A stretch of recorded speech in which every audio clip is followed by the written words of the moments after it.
যুক্তরাষ্ট্রের সঙ্গে চলমান উত্তেজনার মধ্যেই ইরানকে আলোচনায় অংশ নেওয়া ছাড়া আর কোনো বাস্তব বিকল্প নেই বলে কঠোর হুঁশিয়ারি দিয়েছেন মার্কিন প্রেসিডেন্ট ডোনাল্ড ট্রাম্প। তার এই মন্তব্যকে ঘিরে আন্তর্জাতিক কূটনীতিতে নতুন করে উত্তেজনা তৈরি হয়েছে।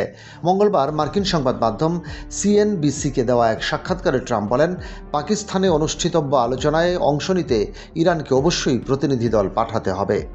তার ভাষায়, এই আলোচনায় অংশ না নিলে পরিস্থিতি আরও জটিল হয়ে উঠতে পারে। ট্রাম্প আরও দাবি করেন, যুক্তরাষ্ট্র ইরানের সঙ্গে একটি ভালো ও কার্যকর চুক্তি করতে সক্ষম হবে বলে তিনি আশাবাদী। তবে একই সঙ্গে তিনি ইঙ্গিত দেন যে আলোচনার প্রক্রিয়া সহজ হবে না। তার মতে, যুক্তরাষ্ট্র বর্তমানে এমন কিছু পক্ষের সঙ্গে আলোচনা করছে যাদের সঙ্গে বোঝাপড়া কঠিন হলেও কূটনৈতিক প্রচেষ্টা অব্যাহত রয়েছে।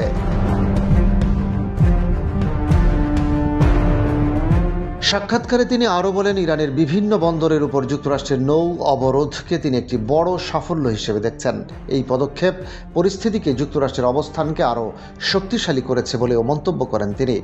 যুদ্ধবিরতির ভবিষ্যৎ প্রসঙ্গে এক প্রশ্নের জবাবে ট্রাম্প স্পষ্ট করে বলেন, তিনি আপাতত যুদ্ধবিরতির মেয়াদ বাড়ানোর পক্ষপাতী নন, বরং তিনি ইঙ্গিত দেন যে পরিস্থিতি আরও কঠোর হতে পারে। এক পর্যায়ে তিনি বলেন, আমি বোমা হামলারই প্রত্যাশা করছি, কারণ সেটি ভালো অবস্থান তৈরি করবে। তার এই মন্তব্য আন্তর্জাতিক অঙ্গনে ব্যাপক প্রতিক্রিয়ার জন্ম দিয়েছে। ট্রাম্প আরও বলেন, চুক্তিতে পৌঁছানোর জন্য সময় খুব বেশি নেই, তবে তার দাবি, ইরান যদি যুক্তরাষ্ট্রের সঙ্গে একটি চুক্তিতে আসে তাহলে তারা নিজেদের জন্য আরও ভালো অবস্থান তৈরি করতে পারবে।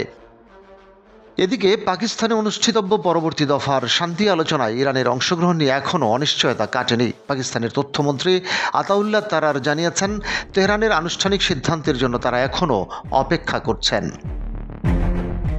তিনি বলেন, পাকিস্তান কূটনীতি ও সংলাপের পথে অগ্রসর হচ্ছে এবং আলোচনার মাধ্যমে সমাধান খুঁজে বের করাই তাদের লক্ষ্য। তবে তিনি জোর দিয়ে বলেন, ইরানের সিদ্ধান্তই এখন সবচেয়ে গুরুত্বপূর্ণ বিষয় হয়ে দাঁড়িয়েছে, কারণ চলমান 2 সপ্তাহের যুদ্ধবিরতির মেয়াদ খুব শিগগিরই শেষ হতে চলেছে। বিশ্লেষকদের মতে, যুক্তরাষ্ট্রের কঠোর বার্তা এবং যুদ্ধবিরতির সময়সীমা শেষ হওয়ার প্রেক্ষাপটে পুরো কূটনৈতিক পরিস্থিতি এখন অত্যন্ত সংবেদনশীল অবস্থায় রয়েছে।